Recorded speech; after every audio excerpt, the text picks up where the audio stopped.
All right, so we are live. This is Kim O'Neill here and Calvin Witcher. Hey everyone.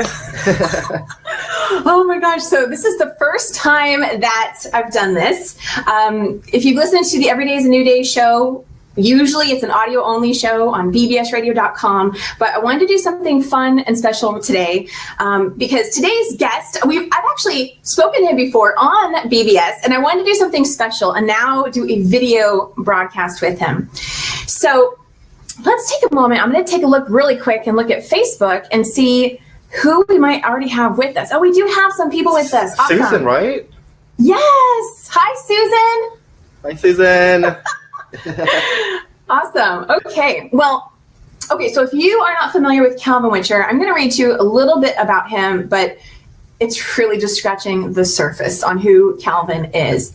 And let me also just share why I'm having Calvin on again, because it's not just because he is so awesome, because he is, but it's also because he is one of the co-authors and also the publisher of the Positive Minded People book.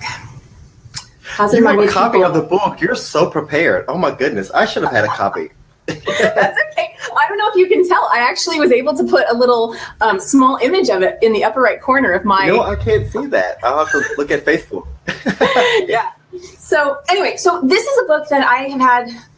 It's been a journey. But such a pleasure to be a co-author with 8 other amazing authors in this book that's coming out very soon. And Calvin is not only one of the co-authors, but also the publisher of this book. So wanted to talk to him today and allow you to be able to hear, a little bit about his story. We're not going to give everything away because you need to read it. You really need to read it. But allow you to be able to hear from him, a little bit about his story. And of course, more about, him and what he does. And he's a very interesting man. So, okay. Let me go ahead and look at your bio, Calvin, and just read that to people to give them a little taste of who you are. So, Calvin Witcher is an internationally recognized prophetic voice.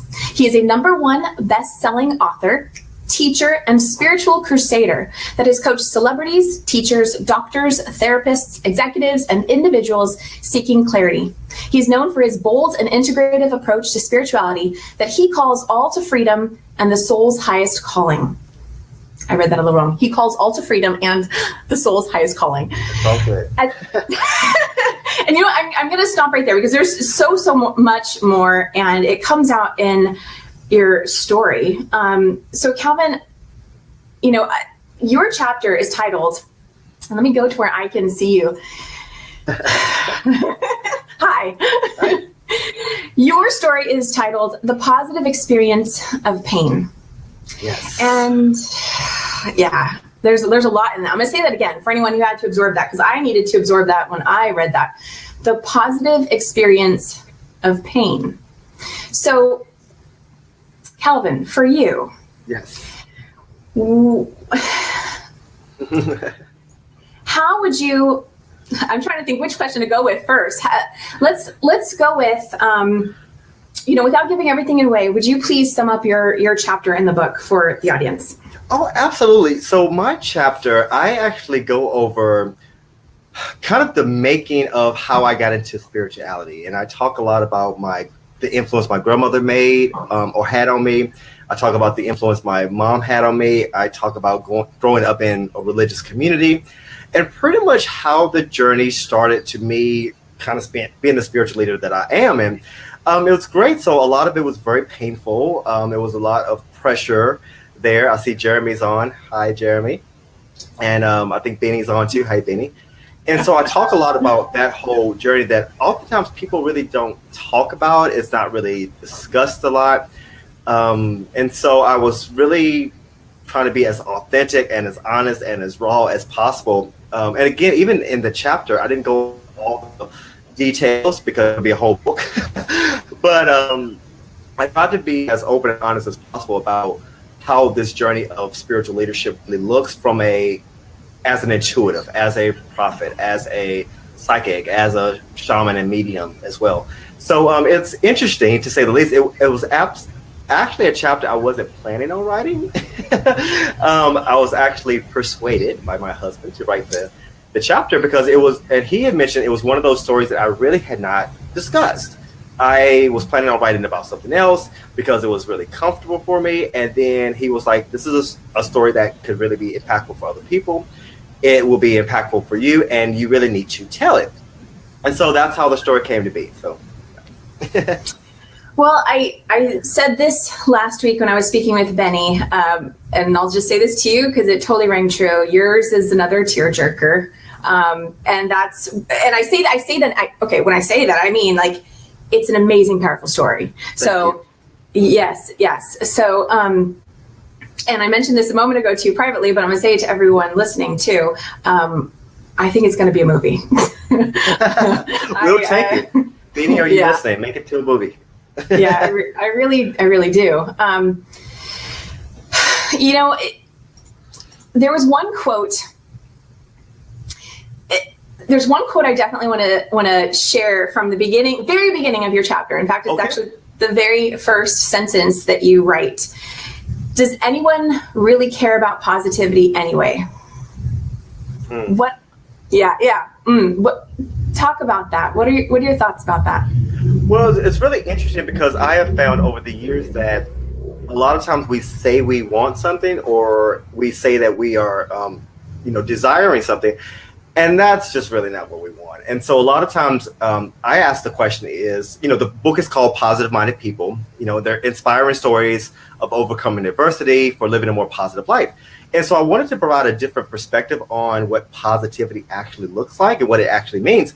So I really started the question off with, do people really care about positivity? To me, the definition of positivity is simply it's consistent contentment through one's intended outcome. And some of us learn, I think Tony Robbins may have been the one that coined this understanding or the conversation around this, that a lot of us, we learn either through pleasure or we learn through pain. And so I wanted to talk about my story from the platform of pain, that oftentimes when we're going through an experience, it does not seem fun. It isn't fun. It isn't fulfilling to us. And it's just simply painful. But through that pain, can we get a positive experience from it? And in that case, the pain and the positivity are really one and the same experience. And quite honestly, we wouldn't have that positive experience without the pain. So we need to talk about it. And so really it's the ultimate goal to experience positivity. I would say in a lot of cases, no. The goal may be to go through the pain, experience the pain, own into the pain. And then through that ownership, through that awareness, then we have a level of revelation on how we got what we wanted ultimately. So I think the chapter talks about positivity in a different light that I think helps a lot of people, because I think sometimes, especially in the spiritual community, we look at concepts like love and peace and happiness and joy and positivity as this really elusive and it's oftentimes very abstract concept that nobody knows what that means unless you grow up in a household with a mom and dad and a white picket fence and a nice little golden retriever, and you went to a nice school and your parents never fought. A lot of people, I would say the majority of people, just don't have a concept of what positivity actually means. They have this idea that it means all things are working well for you. So I wanted to give something for people that maybe don't have that experience, past or presently, to still say, listen, there's something positive out of that experience. It may be painful, it may be horrible, but there's something you can learn from it. And so that's where I decided to start the chapter from that perspective. Yeah. Awesome. Thank you for that. Yeah, I think that I've found myself wanting to explain that to people too. When I talk about this book, it's called Positive Minded People, and they may know me as, like, oh, that's Kim, it's just kind of smiley and bubbly kind of thing. But no, there's a lot of meat in the book. This is not a book about fluff. This is like a good, solid, hardcore, you're struggling to go through something, you think you're alone. We've got lots of stories in here of people who have been through some really tough things and came out on the other side of it, having learned a lot about themselves, about the world, and finding that they can get back to that place of positivity, and it has a deeper meaning, I think, at that point. Oh yeah, absolutely. And I would say I think that was one of the, when Benny and I first started the book, that was one of the things we really wanted to capture, was the authenticity, the depth to being a positive person does not mean that everything's happy and cheerful and you're smiling all the time.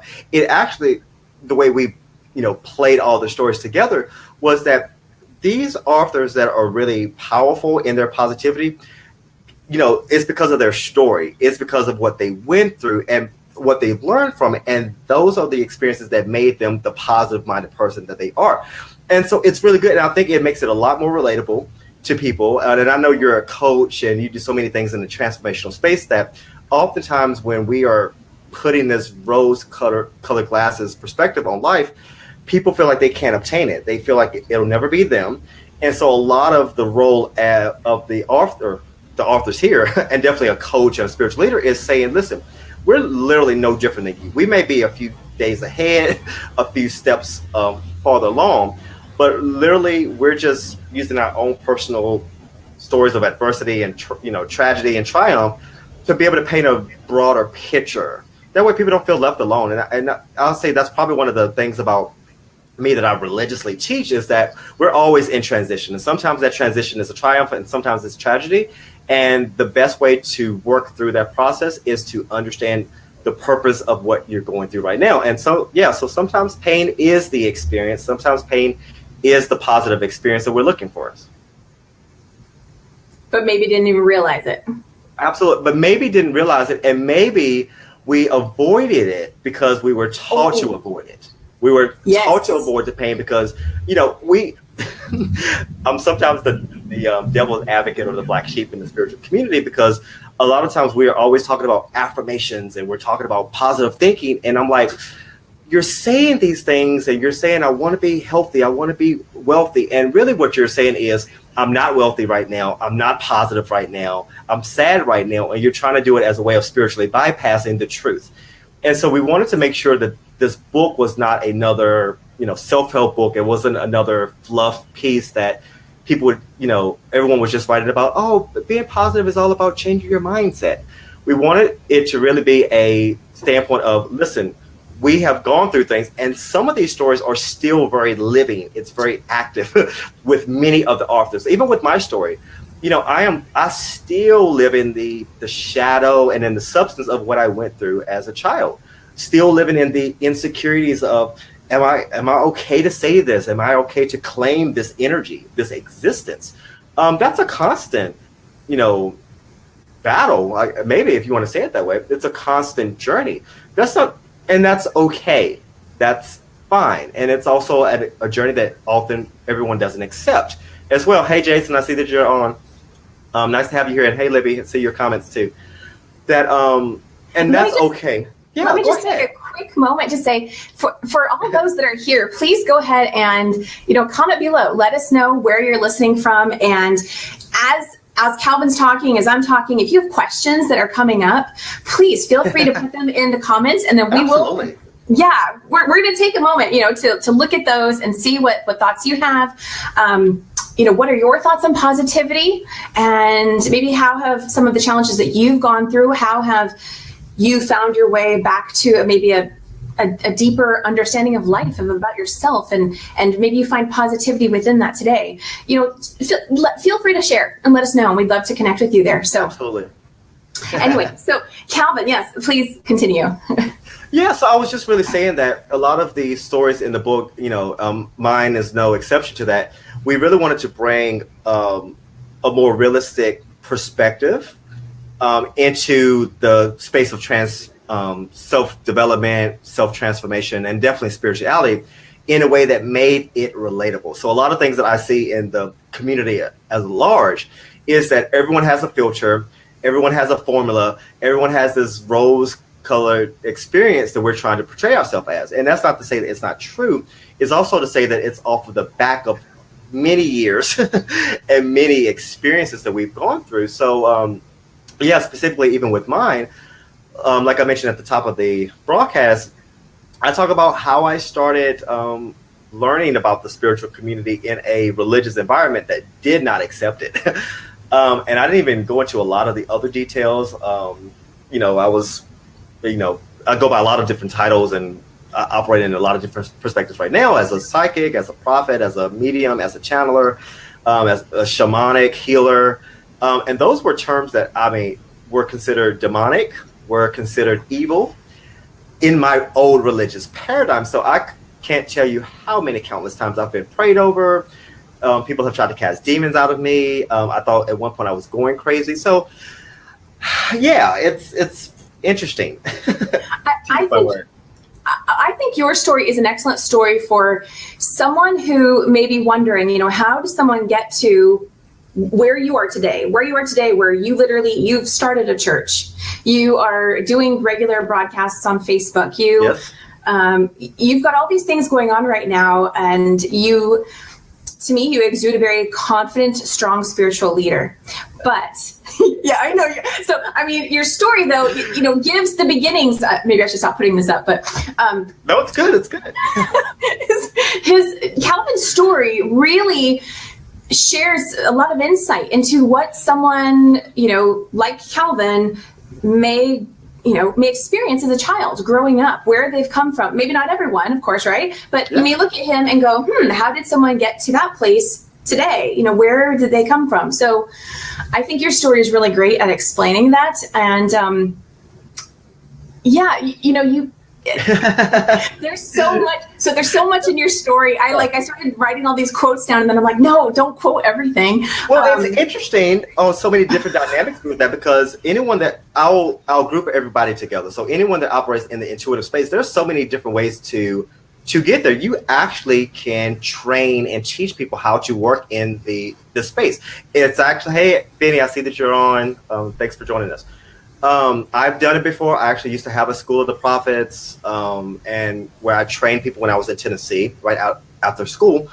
So it can be trained. You don't have to necessarily be born with that particular gift. It's just about teaching people to be more aware, to listen a little bit more, to understand signs and synchronicity. So that's one aspect, which could develop with you can develop with someone when they're 20 or 30 or 40 or 50.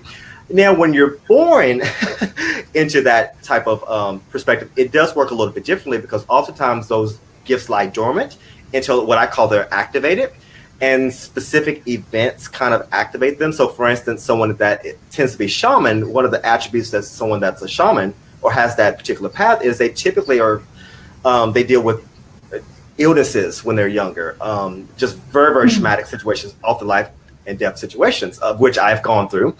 One of the things I did mention, I don't think I mentioned it in the chapter. I should know this, but no, I didn't mention it, is that I've had so many illnesses growing up, life-threatening. I actually had a surgery, one of my first surgeries with my back, where I was on the table and I was in so much pain that I was hooked up to a morphine machine, and I kept pressing it, even in my sleep, even while I was kind of unconscious. And in the middle of the night, one night, it actually broke and all of the morphine dropped into my system.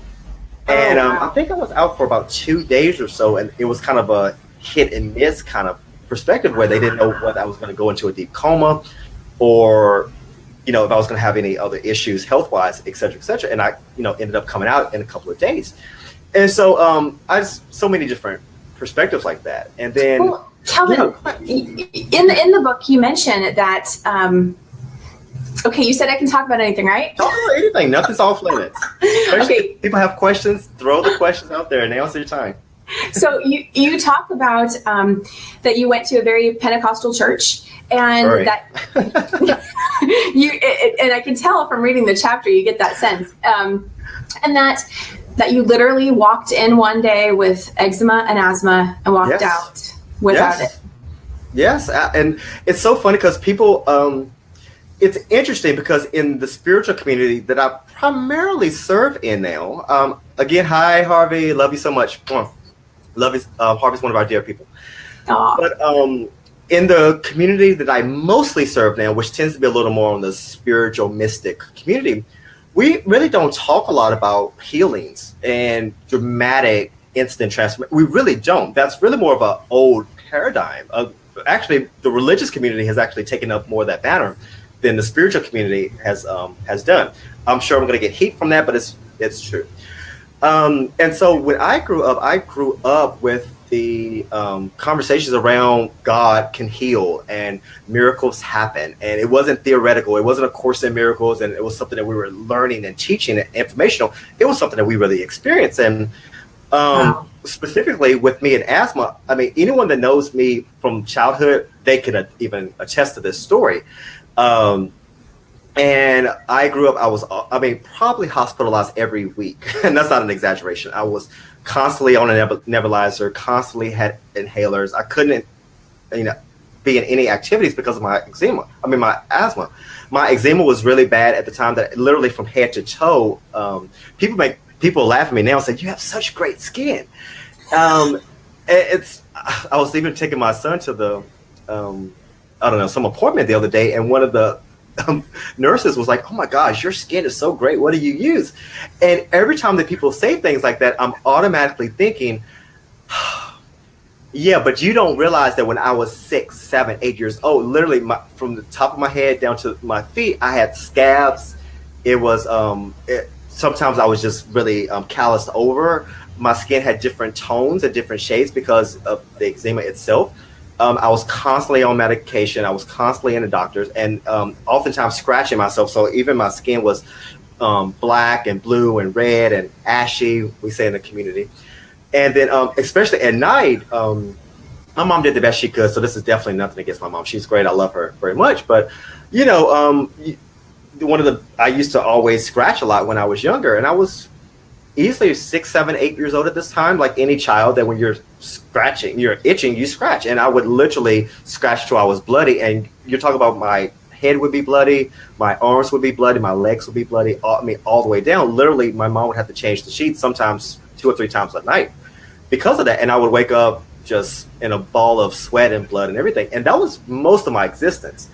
She would actually, because we didn't have money to be able to afford a lot of the, ways to cure it, she would actually take saran wrap, clear saran wrap, and wrap my hands in the middle of the night and put socks. I'm not going to get emotional, I promise. And she would put socks over my hands to keep me from doing it. And then sometimes put rubber bands around the sock just to make sure, to prevent me from scratching. Those are the memories I have growing up. So when I say literally, I went into my grandmother's church in Pittsfield, Virginia. We call it the Ridge. Hi, Michelle. In the Ridge, small church, maybe 2 families, maybe 10 people all together, literally where they're praying over me. They're Pentecostal, so I'm sure they're speaking in tongues. And literally walked out with clear skin, the whole 9 yards, and have been free and clear ever since. And those were my just one example of my early experiences of the miraculous and spiritual transformation. That it's not theoretical, it's things that I actually experienced and things that other people experience because they also knew me. So I talk a little bit about that in the book because it shapes a lot of my thinking today. And I think that's, it's one thing to talk about something and express it. It's quite another thing to experience it. And so a lot of times, even when I'm teaching and working with people, I'm always talking about, you need to experience it. You need to experience it. These things are true. I just make it a habit to never talk about things I don't know about and I haven't experienced because it's just not authentic to me. So the book talks about, and that's just one aspect on the healing side of things. Well, we have where to go now. We have a comment from Susan. Let's see here. We have a comment from Susan that I wanted to share. Go ahead. Yeah. Susan said, where is it? Susan had a great comment, and I don't see it now. Possible. Love that, Calvin. Yes. Well, Susan had a fantastic comment. Let's see if I can find it over here. Okay. I'm looking too to see if I see it. It's not showing up now. I don't know why. But it sounded like Susan was really able to resonate with what you were saying about coming from a place where, and Susan, I'm going to do my best to summarize what I briefly saw of your comment, but it sounded like she was coming from a place of where maybe she wasn't fully understood or supported, and she had some issues in her life, but through that she overcame them. And so I'm so sorry, Susan, I cannot see your comment now. I don't know. She says, I was brought up to be nothing and nobody. Thank you. Yes. Wow. So, thank you, Beth. I see Beth, I guess, copied and pasted that. So thank you so much. Okay. I'm still not seeing that, so I'm glad you're seeing it. Yeah. Wow. Well, so yeah. Calvin, Yeah, go ahead. Did you No, have I was something just you saying wanted to add? it was one of those stories that a lot of, and I have a good open community of people that are psychics, intuitives, clairvoyants, have those spiritual experiences. And a lot of people just don't talk about that. And again, my story is my story. It's not to say that everyone that is in that space has these experiences. I just can only talk about it from my perspective. And it's the same thing. Like I learned, I got into the prophetic space because, again, I was born into this. This wasn't something I created. It's kind of like being gay. Like no one is just like, oh, let me be gay, or let me go through these crazy experiences. It's just something that is there. And so with me, I learned on the prophetic side, or what I was on the prophetic side, because I was hearing voices. I was seeing things. I was having experiences happening with my other friends. I remember very key points with some of my best friends, Joe and Angie, and they can tell you stories too. I learned on the psychic side of things because I was talking with people even as a young kid, and they were thinking things, and then I was saying things, and I didn't have a level of tact back then, so I would just start blurting things out, or I would start knowing things about people, like, oh, aren't you, I thought you were married, but aren't you, dating such and such? And Oh, no. I remember doing things like that even as a child, not understanding what I was doing, this is why I'm so big on training. Also, not having a community that understood that. So a lot of times it came across as you're being disrespectful, you're gossiping, you're repeating things that you overheard, and I'm like, I didn't hear that. I'm never in those circles, and then you're thought that you're crazy. And after a while, when those experiences are happening, you can't explain them. You're in a community that is affirming or, reaffirming that these are not normal situations. It can do a number on you on so many different levels, especially when your identity is so tied to the experience. So yeah. I wanted to write about that as a way of really telling people, like, listen, you're not crazy. One of the things I say a lot of times is you're not in trouble. You're just in transition. And so a lot of this process of spirituality is about understanding what this means for you, and how to better utilize it as well. So what I love is that, you talk about how involved you were in your church, and that church and ministry, it was such a daily part of your life is what it sounds like. And yes. Then here you were having all of these experiences. You weren't just being psychic, you weren't just being empathic, you had all of them. I believe you started with the hearing, and then you went on to, was it the seeing or the feeling next? Seeing. It was hearing, seeing, then the feeling started, and then the manifestation started. Okay. Yeah. So being so involved in your church, and you didn't share that you were having these experiences with them, is that correct? No one knew. How were you able to do that? Because it sounds like it was such a big part of you. Both of these things were. How did you? That's a really good question. I don't know if anyone's ever asked me that, but I would say this is probably the beginning of where a lot of my philosophy I talk from and teach from right now, transitionism, comes from, is that I learned how to translate what I was personally experiencing with the paradigm that I was involved in. So even though I was operating, and again, I also didn't have the terminology. That was the other perspective. I did not have the terminology of a psychic and a prophet and definitely not a shaman. That was never in my vocabulary to maybe college, or maybe past that. And so everything was translated in the realm of spirit, in the realm of the gifts of the spirit. And so it worked in a sense. The only thing that was really challenging was that I really didn't get a chance to exercise it or get trained in it. It was all happening through trial and error. It was kind of the on-the-job experience. And that was more of the challenge side of things. Or I was also a minister of music. And I was a youth deacon at one point and a youth president. I did the whole 9 yards. I've done everything from being a regular parishioner to assistant pastor and pastoring the whole 9 yards. And so it worked because I used my gifts in a language that they understood. So it was okay. It was fine. And no one knew anything differently. How do you, I know today you use the term prophet, Calvin Witcher. And how do you explain to someone who doesn't understand how that fits into and I want you to, correct me here, but someone who might be coming from a more religious background, or a perception or belief system that doesn't think that that's okay to call yourself a prophet. Yes. How do you explain that?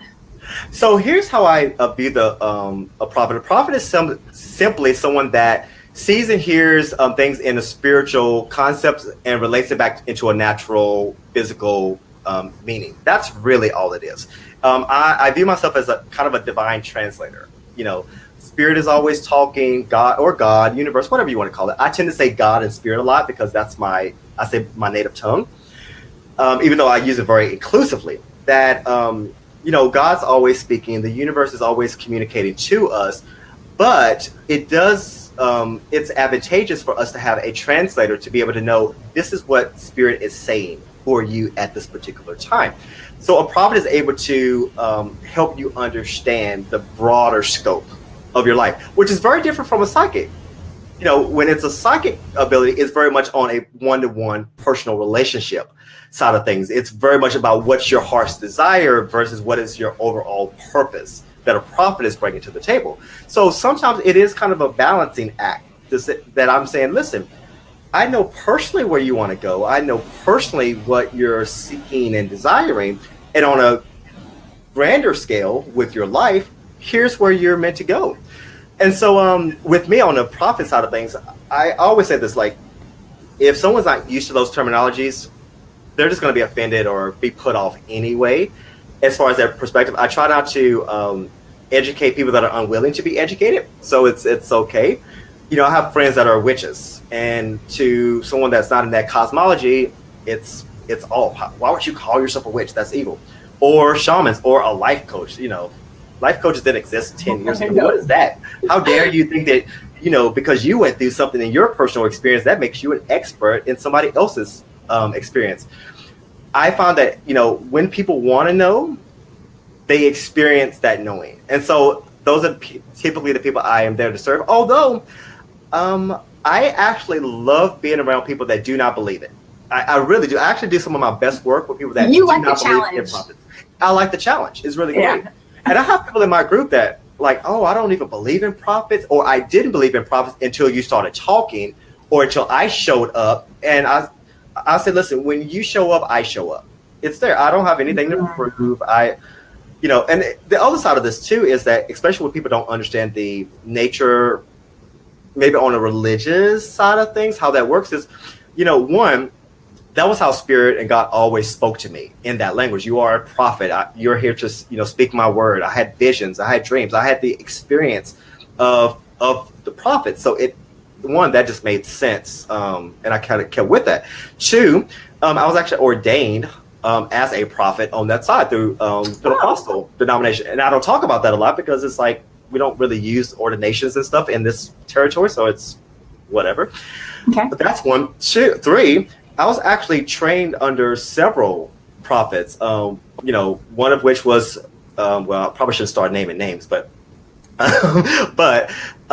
two specifically. One, his name is Jerry. He's actually a truck driver, I think still to this day. And the other was Kathy. I won't say last names.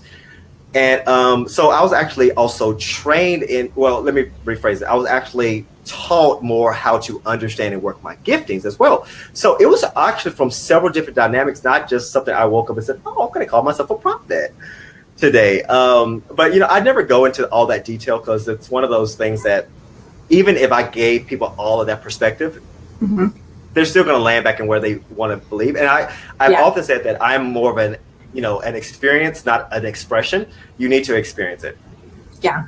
For anyone who's just now tuning in, Calvin is talking about his chapter in our new book, Positive Minded People, where he talks about his childhood growing up in a very religious, in his church, but then also having all these spiritual gifts. Hearing, seeing, knowing, feeling, all of it. So that's why we're talking about all this, because this is where he is today. And so let's take a quick look, see if I can see comments right now and see if there's any. Hi, Rachel. I see Rachel. Hey, Rachel. Hey, Rachel. Hey, Rachel. Hey, Rachel. Let's see here. So we're seeing lots of comments, and I'm not sure what they're all in reference to, but I'm so happy to see Susan and Jeremy and Beth and Libby and Jason and Benny and Johnny. What? Johnny. Hey, Johnny. Yeah. And I just want to say too, like it's really great because even I see Susan's comment right there. It says, "I've only recently began to speak out my truth." Yes. My chapter is actually.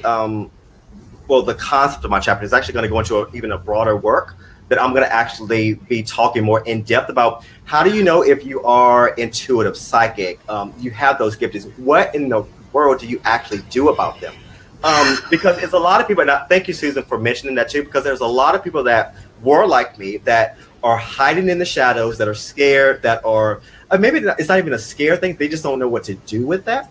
And so to have someone that can say, listen, I get it, I understand it, is so invaluable. And there's so many people, maybe like Susan was, that are holding their truth in their hand and or in their body and just not doing anything with it. And that's just a shame. And that's one of the things I feel like part of my mission is to help reclaim these things that people have just held close to them. They've protected.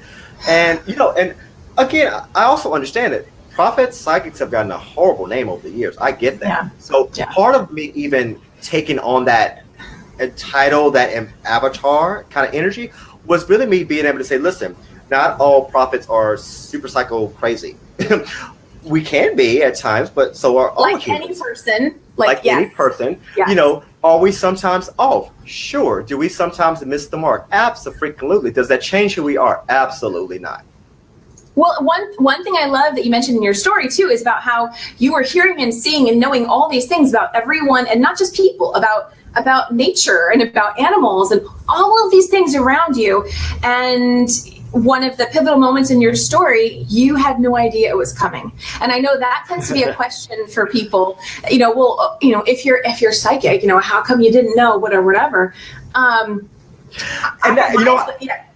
Yeah, and that's a great question. And I've often, especially when I have my training in my schools and when I'm teaching people, I always tell people, like, your gift is not for you. Your gift is for other people.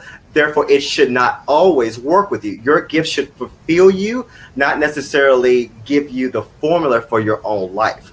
That's on the gifting. I'm probably going to get too in depth on this, but that's why a lot of people over the years have gotten a bad rap. Like, you're a psychic, but you didn't use it for yourself, because it's not for me. My gift is for you. I can tell you about your life, and that's great. There is another distinction with that, where sometimes people are not just expressing the gift, but they're embodying the gift, which means that they are always in that particular energy. So they kind of know where to go. They know how to do it. In the spiritual community, most intuitives go by that language, even though I don't think they really know what they're saying or doing specifically, but they're embodying the gift itself, not simply expressing the gift, which would actually show up in them talking and communicating it more. And so a lot of times people will say, I feel led, or spirit just kind of spoke to me. That's them learning how to embody the gift. So on a prophet side of things, with me, a lot of times I'll say I operate in the office of the prophet, which means I embody that. So with me, I actually know. I know with me where I'm going, how I'm going, whether I should or shouldn't do anything. I know how it's going to play out. So it's great, but not all prophets are in the embodiment stage. Some are just in the expression stage, and that's the biggest difference. Okay. And so people don't teach that. So, yeah. I'm glad that you mentioned that you're going to be doing more talks on this, on the other stuff that you do, because I think it's really key for a lot of people, because they might have a sense that, I think that was, my intuition, or I think that was, the word download gets used a lot. At least download. Yeah, I'm around a lot of people that use the word download. I just received the download. And we're in this space where people are awakening to the bigger truth of who they are, whatever that means for them. And so for some of them, it may mean, I think, a deeper connection to their spirituality and to any spiritual gifts that they have. And let me just even correct that. So what I wanted to say about all this is that it's not that, you get a gift and you get a gift. We all have access to it. Absolutely. We all Absolutely. do. Absolutely. So I just want to say I love that you're going to be talking more about that, because I mean, we've already been talking quite a bit about this, and I love it. But I thought, I think I'm going to ask him some questions about what was that like to discover your empathic abilities and all that. I know you've heard me talk a little bit about this, but it's like a whole other. Yeah. Do you want to talk a little bit about it? Sure. I think that's where some people get this.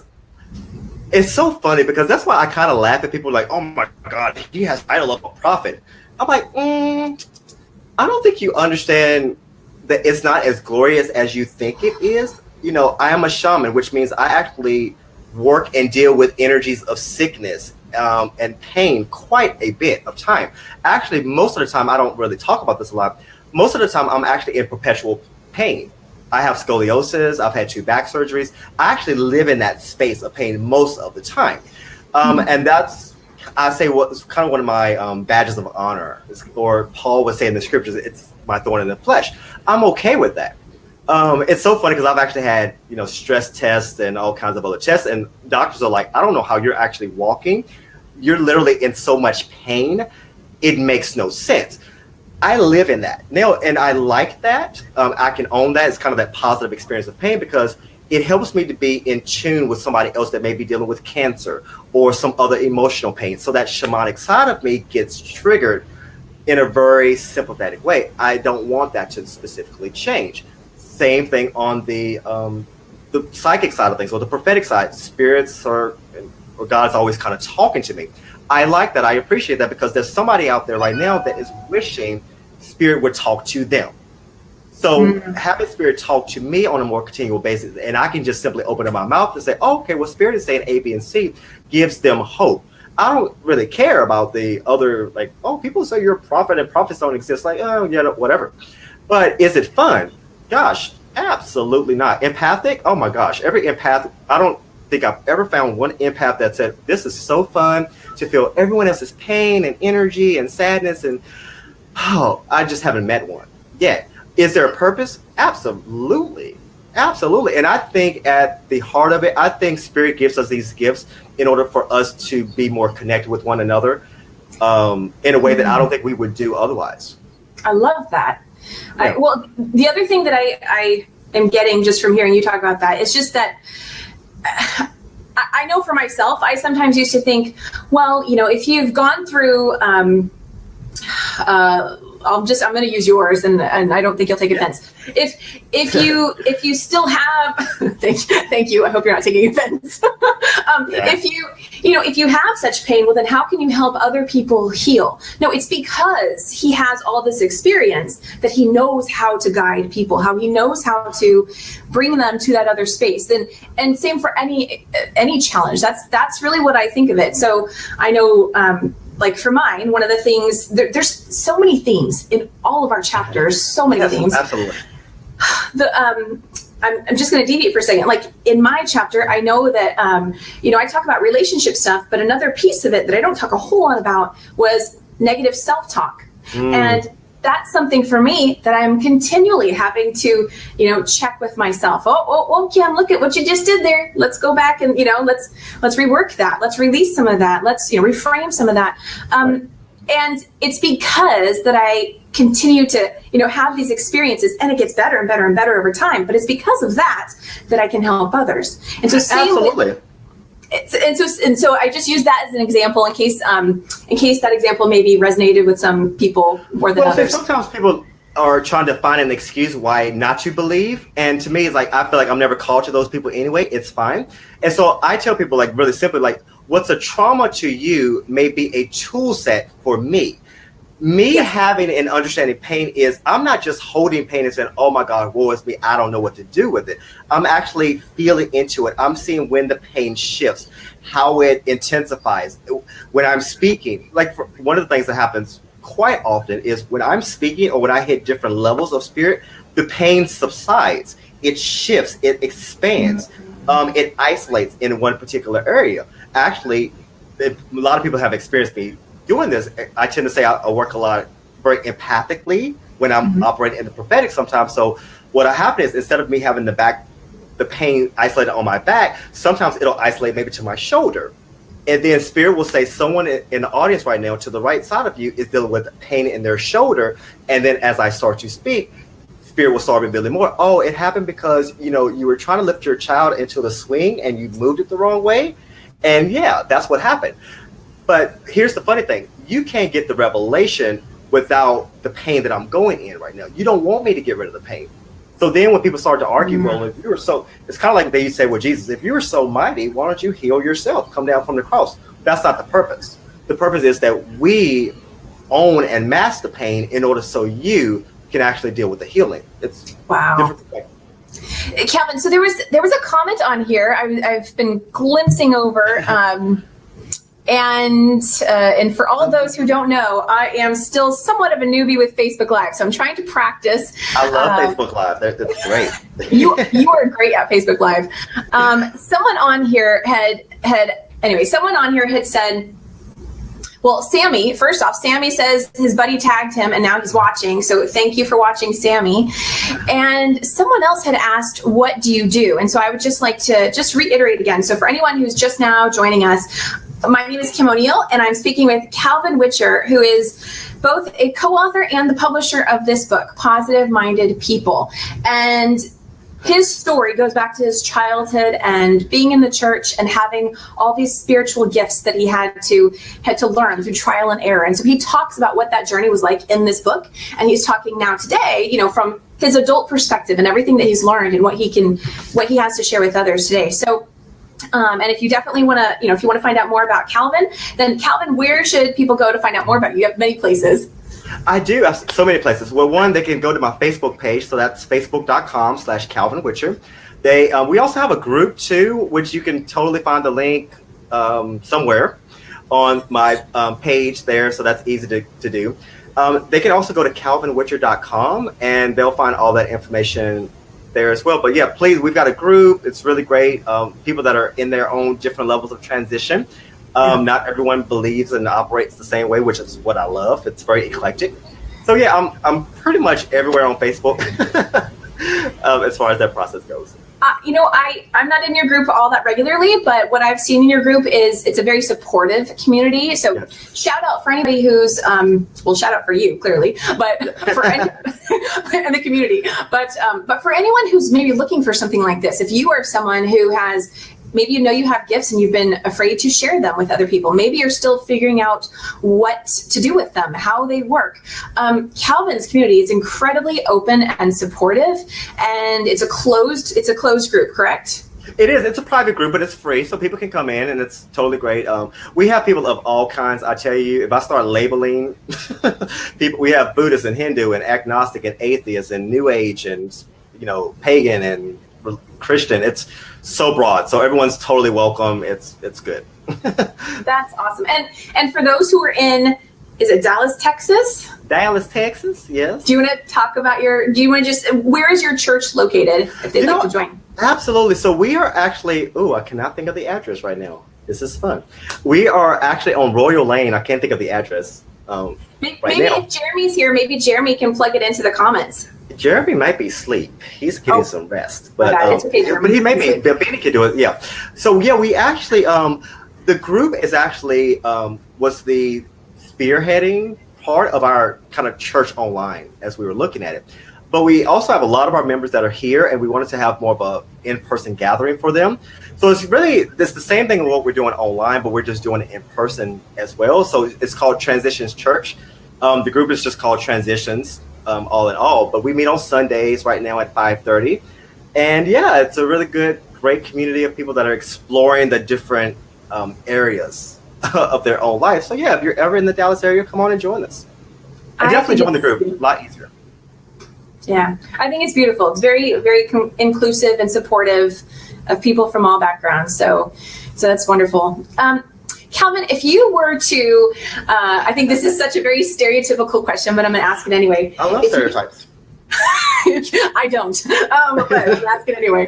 So if you were to talk to your, let's say, 8-year-old self, your 12-year-old self, what would you tell him? You're weird, and that's okay. Yes. And I don't think I've ever said that because I think I've asked that question, or maybe I thought about that question before.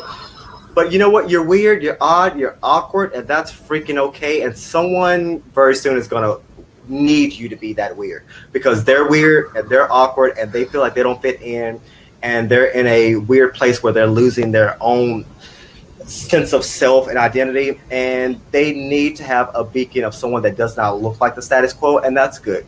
Own into that. So absolutely, be weird. Oh my gosh, I love it. Okay, that's fantastic.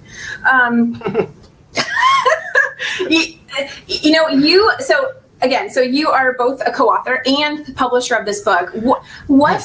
What brought you to wanting to be the publisher of this book, and what was that experience like for you? I mean, is there anything extra you'd like to share about this book? Is really what I'm asking. Well, okay. Well, one, this is my 6th book, so it's book number 6. So it's kind of a fun journey, and I'm working on book 7 and 8 as we speak. So my first 4 books were. I love that, Beth. Beth says, "Embrace the real." Absolutely, it is. Yes, Beth is all about real. Thank you, Beth. And I 4 of my books we published ourselves, and also I've done a lot of consulting for other authors that wanted to write a book themselves.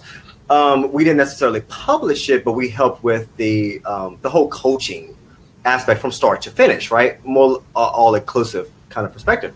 I was also part of a co-author book, which I really loved. Great community as well. I think they have like maybe 4 editions to their book now. It was more of a business. Actually, it's a business book, that one. And I wrote on pretty much the spiritual aspect of entrepreneurship and being a business owner side of things. And so that was such a great experience. Thank you, Jeremy. Transitionschurch.org. Thanks. Oh, and thanks, Jeremy. So with book number 5, that was my first experience with being in a co-author book, and I really loved it. It was great. The camaraderie was just so electric and active. So I said, you know what, that's really great.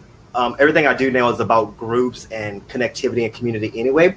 Can we bridge that community aspect with something that's happening on the authorship aspect? And that's how this kind of came to be. And Benny and I are also really good friends. Benny and I have done so many projects together.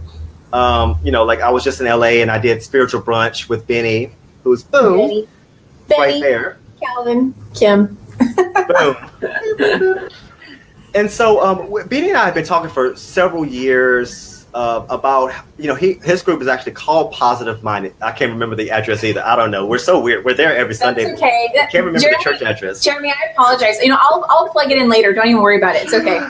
So, but definitely online emails is the best thing. So, so Benny and I, we've been doing so many projects together, hikes, other speaking engagements that I've been doing with Benny, and we had talked back and forth about, it'd be great to have something for positive-minded people, because we hear all these awesome stories in all of these events, and it just came down to a perspective of, can we capture these in a way that people can go home with the stories and not just have the story fade away? Nice. And so I said, listen, you know what? One of the things I've learned is that books really help to memorialize your journey and really crystallize it. And that's how the book came to be. And I said, you know what? If we're going to write a book, it makes sense to do it in a co-authored book standpoint anyway, kind of like a chicken soup for the soul kind of experience. Mm-hmm. And then bring all these stories together. We'll try to figure out how to, tie the stories back in. And I think we did a great job with that. And then we just started looking for authors. And honestly, I will say this, and I'm not just saying this because you're here. Every author I feel was really spiritually handpicked. I feel like everyone raised their hand and said, I want to be in that. No one was really forced. We just presented it and said, here's what we're looking at doing. We had lots, and I'm very, very unapologetic with most of my conversations. Anyone that kind of felt entitled, it was like, you're just in the wrong energy for what we're trying to do with this book, like maybe another edition. So I easily turned down 10, 20 people just off of that perspective alone, because they just came with that energy of, I'll do it. And, of course, this will be great. And it wasn't in that energy of trying to give back and service and really tell their story. It was more of a marketing ploy. Okay. And these stories are not that. All of the authors pour their heart out. They are constantly, no one was really forced. no animals were harmed in the making of this book. Oh my goodness. But, no, we did have to relive the trauma to some degree, right? I remember. Right, and it really was. And I would say too, it's on the prophetic side of things, going back to that, I also knew what this process was going to be for the authors. And I knew that anyone already coming into it with the mindset of, oh, I'm good, I've got to tell my story, they weren't going to do the book and even their story justice. They already had the filter. And every author that came to this conversation, even me, I mean, we shared our skin. There were tears. I know I made a lot of people mad because we went through that. Thank you, 5600 Royal Lane. Yes, thank you, Harvey. I should totally know that.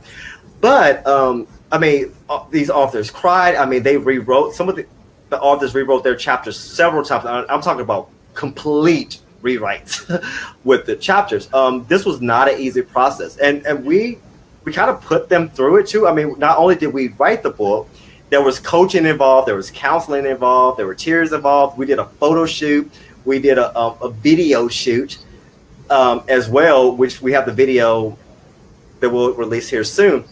So it wasn't just a book, it was really more this transformational healing journey. It was. The book was just the medium by which it was expressed. So, and I think that was what really distinguishes our process from, I mean, there are plenty of other, publishers and people out there that are pushing books out. I have really good friends, the bookseller, bestseller in a weekend, Elisa Dunamis. And I know these people, really good friends. They do awesome work. And a lot of what the heart was for this book was to say, can we use this as a way that's healing for the authors and then translate that healing over into the reader? Yeah. Well, thank you for allowing me to be a part of it. I don't know if you remember, but I was a yes before you were even done telling me about the book. You were. You said, shut up. Here, I'm good. I didn't say shut up, but practically. Yeah, I was like, okay, you don't need to go on anymore. I'm in. I'm sold. And that's what I like. I like working with people that say, listen, I don't need to be convinced. I'm good. Yeah. I just knew this was the right one. I'm so grateful because it's all just been fantastic. I wanted to just go back to something here, looking at the comments really quick because we are winding down to the end of the show. Susan had made a comment earlier. I have only recently begun to speak my truth, coming out as a messenger. I just want to give Susan a shout out because I know Susan and she's doing a fantastic job being her messenger self and speaking her truth. So I just want to give her props for that. And I appreciate her vulnerability here in the comments as well. Absolutely. Thanks, Susan. Hey, Susan. And let's see, was there anything else from anybody? Thank you so much, Jeremy, for putting in the church info. Hi, my aunt is on here. Hi, Auntie Val. And the address. So awesome. So we've got it all there. We are coming to the end of this show. So for all those that are interested in this book, and I hope that you are, because I know it's really amazing, Positive Minded People, you can go to positivemindedpeople.com. And last I knew, and Calvin, you can add to this, but last I knew you can go there and you can just do a quick plug in your email address and you will be notified. Right? Okay. Yes, we are in the final moments of the big reveal. So yes, we're all waiting. And if I can stop misspelling words, we'll be good. It's all good. It's all good. But no, we're actually, I'm hoping in a few days now we'll be able to say, hey, we're releasing it for pre-orders. Here's what's happening. Actually, I told you today in the group that I just ordered the proofs. Yes. So I ordered those. I'm waiting for those to come in so I can kind of look it over, physically, and then make sure, hey, everything is really good. A page isn't upside down or something weird. And then we'll be good to go. So, yeah, for anyone who's seen this one, this is totally a mock-up. So it is not totally a mock-up. It is not this thin, okay? It's about 170 pages. It's a good 168. Solid, 168. Okay, 168 pages. It's a good solid book. And, I'd like to give a shout out to Jeremy as well. I know he's tuning in here, but Jeremy has done a fantastic job with some of the graphics and images that are going to be going out, as well as Benny and his team. So shout out to them because I know they're here and appreciate all the work they've done on this. Calvin, is there anything else you'd like to add before we wrap up? I just want to say, especially to all the authors, thank you for going on this crazy journey with us. And it's been a long journey, but it's also it's very much a relationship journey. It's something that will continue on through the process. Just one, thank you for that. Two, Jason says excited to read. Yeah, we're excited for you to read it, Jason. Yes. And you'll have to let us know your thoughts too. Yes, absolutely. So, thank you for all the authors. Absolutely. Thank you. Jeremy does all the, he's done all the video work. Again, Benny's team started it. We kind of picked it back up and kind of worked through some other details of it. Benny's been working on the website and all the behind the scenes things. Actually, we have some other little secrets too that we haven't shared to you guys yet that Benny and I have been going back and forth on. So hopefully here soon we'll be able to reveal some good things out of that. But anyway, that's a secret for later. And then, I would say absolutely anyone that reads the book, our desire is that you find some story, some message in there that you can really understand. I mean, because literally we talk about, there's everything in there from miscarriages to me talking about being displaced in my religious community and intuition and spiritual gifts. We talk about relationship issues, drugs, oh my gosh, love, separation from relationships, depression, suicidal ideation. I mean, we do talk about a lot. This is not have positive thoughts. It's just not that. So if you're going through any challenges in your life and you need a different perspective, this is a book to really help you with that. Yeah, so, absolutely. Yeah. And I have total faith that anybody who reads the book is going to find something to relate to that speaks to them. Transgenders, situations. I mean, we cover so much. We really do. Yeah. Yeah. Okay. Well, I had a great time doing this with you, Calvin. Likewise. Thank you for being here. And thank you to everyone who joined us on the live broadcast. And let's see here. Libby says she cannot wait to read this book. Thank you, Libby. We're glad to hear that. And of course, Jason, glad, same for you as well. And just everyone who joined us today and everyone who's going to watch the replay, feel free to still chime in. Let us know where you're listening from. And check out the website, positivemindedpeople.com. Go ahead and just plug in your email address so you can be notified as soon as the book is available. We do also have a Positive Minded People Facebook page. I don't remember if it says book at the end of it, but you can... Don't know. Yeah. But we do have a page. Go to it. I think it's just facebook.com/positive-minded-people-book. That's probably true. Yeah. I think that's right. Yeah, I think it does have the book on there. And you can go there because we're actually all doing lots of interviews and talking about our stories and just so much, right? There's only so much we can do in 1 hour. So it's fantastic that we have all these talks happening. So if you have enjoyed hearing about Calvin here, he actually just did another interview that was released also today, which we are going to be sharing. Right? Yeah. So there's just so much. Go to the Facebook page and you will just keep seeing it all, and you'll get to hear about all of the authors. And we support you. You are not alone. And I love that Calvin, he added this in his story, and I know it really resonates with me.